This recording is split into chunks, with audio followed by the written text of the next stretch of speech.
Sets की, जो कि 5 हमारे प्रैक्टिस सेट कंप्लीट हो चुके हैं। किसके लिए? सिनोनिम्स के लिए। क्या सीरीज़ है? ब्लैक बुक से हम लोग कर रहे हैं C11 नाम की सीरीज़, जिसमें आप MCQs के साथ जो है अपने क्वेश्चंस को विद ब्रीफ एक्सप्लेनेशन आप लोग जो है पढ़ रहे हैं। आप लोग क्या, हम लोग मिलके इनको पढ़ रहे हैं और इनके बारे में जानकारी प्राप्त कर रहे हैं। वीडियो अच्छा लगे तो ज़रूर से आप लाइक कर सकते हैं, चैनल को सब्सक्राइब कर सकते हैं। हम 700 का मार्क कंप्लीट कर चुके हैं। Next target is 800। ऐसे स्टेप बाय स्टेप करके जाएंगे, सीधा 1000 पे नहीं जाएंगे। ओके, ये चीज़ ध्यान रखना है। तो प्रैक्टिस सेट नंबर 6 में आपका स्वागत है। तो यहाँ पे आपके एज यूजुअल 10 क्वेश्चंस दे रखे हैं। यहाँ पे डायरेक्शन क्या है? Select the option that is the nearest, that is the होना चाहिए था यहाँ पे, that is the nearest in meaning to the underlined word. Okay, ये चीज़ देखनी है हम लोगों ने। तो यही बात मैं आपको बता रहा था कि हम लोग जो है सिनोनिम्स के ब्लैक बुक के C11 जो है पोर्शन पे पहुंच चुके हैं। इसके बाद आपका 12 और 13 हो रहेगा, फिर उसके बाद आपके एंटोनिम्स एंड सिनोनिम्स कंप्लीट हो जाने वाले हैं। ओके, तो बात करते हैं अपने पहले क्वेश्चन की। तो पहला क्वेश्चन क्या कहता है, देख लेते हैं। हमारा पहला क्वेश्चन क्या कहता है? He is always copious. Copious एक एडजेक्टिव वर्ड होता है, ठीक है। और कॉपियस का मतलब क्या होता है? दोष निकालने वाला, ठीक है।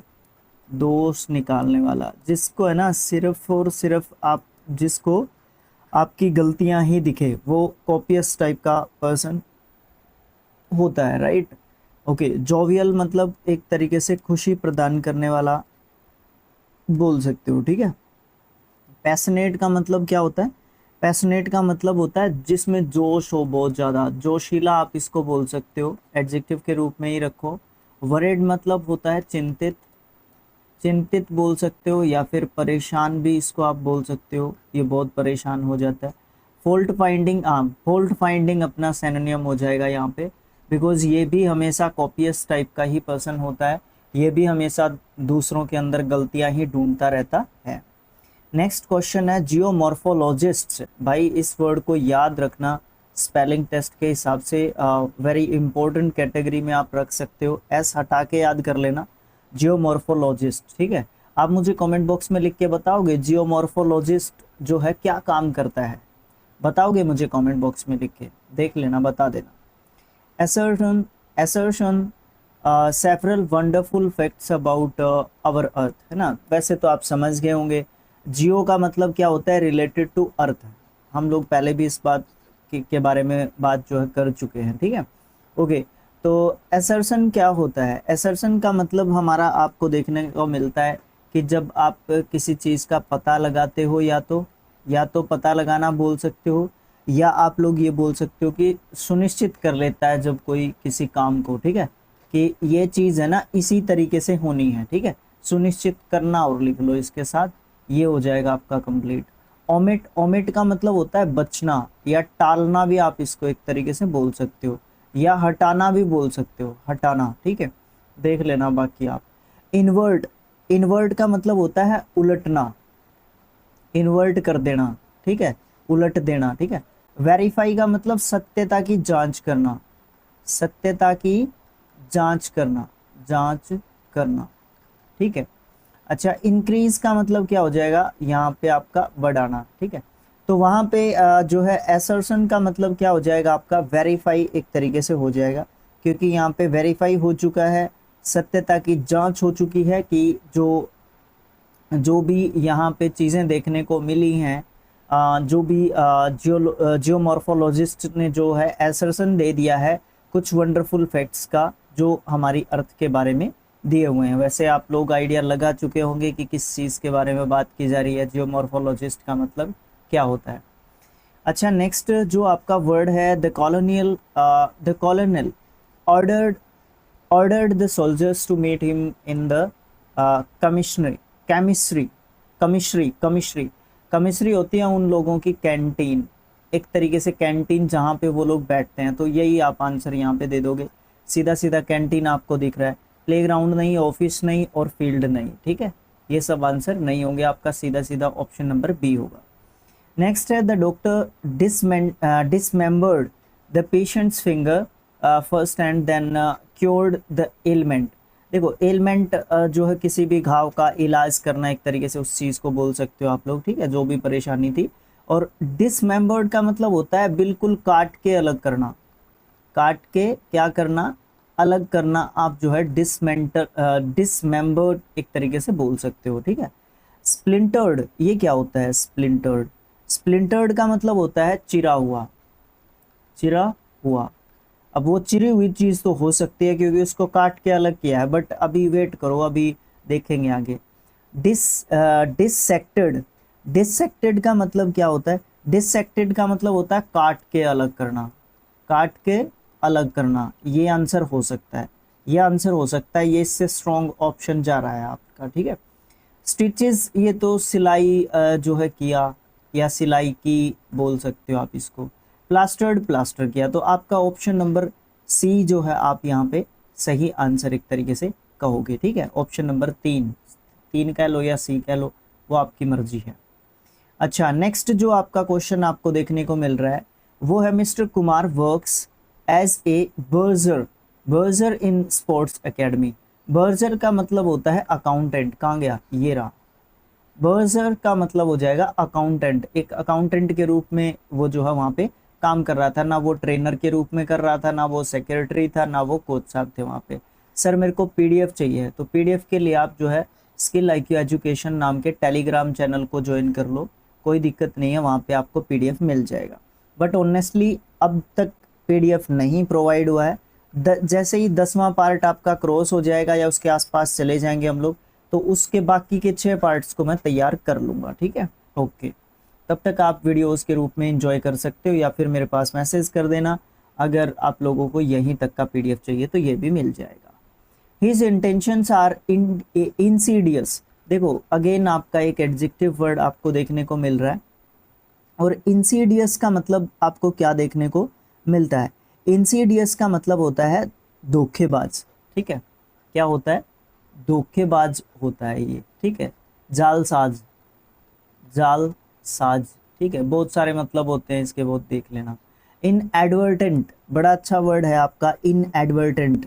अनजाने में कई बार कोई काम हो जाता है हमसे, वो काम जो है अनजाने में हो गया, भलाखे में हो गया वो वाली चीज़। नाइव का मतलब होता है नया, एकदम से नव सीखिया या फिर नया आप इसको बोल सकते हो। भोला भी आप इसको बोल सकते हो एक तरीके से, ठीक है, भोला वाला। डिसाइटफुल, डिसाइटफुल का मतलब होता है धोखेबाज या धोखे से भरा, धोखे से भरा ये बोल सकते हो आप लोग। पीएस का मतलब होता है पवित्र, पवित्र एकदम से पाक पवित्र। तो आप डिसाइटफुल इसका आंसर लगा दो और एक तरफ हो जाओ, कोई दिक्कत नहीं होगी, ठीक है। चाहे कोई भी पेपर में आया हो आपको मार्क्स देगा ये पूरे के पूरे। Respect for other human beings in intrinsic, intrinsic, very good, अभी ठीक है। Intrinsic to the teachings of all religions. देखो रिस्पेक्ट करो अदर ह्यूमन बींग्स के लिए भी, क्योंकि क्या है, इंट्रिसिक, इंट्रिंसिक, इंट्रिंसिक है उनका भी जो टीचिंग्स हैं किसके प्रति, उनके रिलीजन्स के प्रति, उनके धर्मों के प्रति एक तरीके से, ठीक है। तो ये जो चीज़ें होती हैं वो क्या होती हैं एक तरीके से, वो या तो दो बोल सकते हो, या तो वो स्वाभाविक होती हैं, स्वाभाविक बोल सकते हो, या फिर आप बोल सकते हो अंतर्निहित। वो चीज़ें छिपी हुई हैं किसमें, सारे की सारी सारे के सारे जो धर्म एक्चुअली उनमें सभी में टीचिंग्स एक जैसी होती हैं। तो मैं ये कह लेता हूँ कि अंतर्निहित है उसमें, अकॉर्डिंग टू सिचुएशन ये कह लेते हैं यहाँ पे, ठीक है। बाकी स्वाभाविक भी हो सकता है। इनकंसिस्टेंट, कंसिस्टेंट होता है जो लगातार काम करता रहता है, इनकंसिस्टेंट जो लगातार जो है चीज़ों को नहीं करता, अनमैच्ड हो जाती है वहाँ पे चीज़ें, ठीक है। इनहेरेंट, इनहेरेंट का मतलब होता है स्वाभाविक, स्वाभाविक जो अपने आप ही होती हैं चीज़ें। तो उस हिसाब से यहाँ पे स्वाभाविक के हिसाब से लोगे तो आपका सी ऑप्शन यहाँ पे आंसर हो सकता है। बट वेट करो, पेरिफेरल का मतलब क्या होता है? पेरिफेरल का मतलब आपको देखने को मिलता है बाहरी बोल सकते हो या फिर गौण बोल सकते हो। गौण जो कि प्रमुख नहीं है, जो कि प्रमुख नहीं है, सेकेंडरी आपका एक तरीके से आपको देखने को मिलता है वो, ठीक है। ओके, एग्जिस्टेंशियल, एग्जिटेंशियल का मतलब क्या होता है?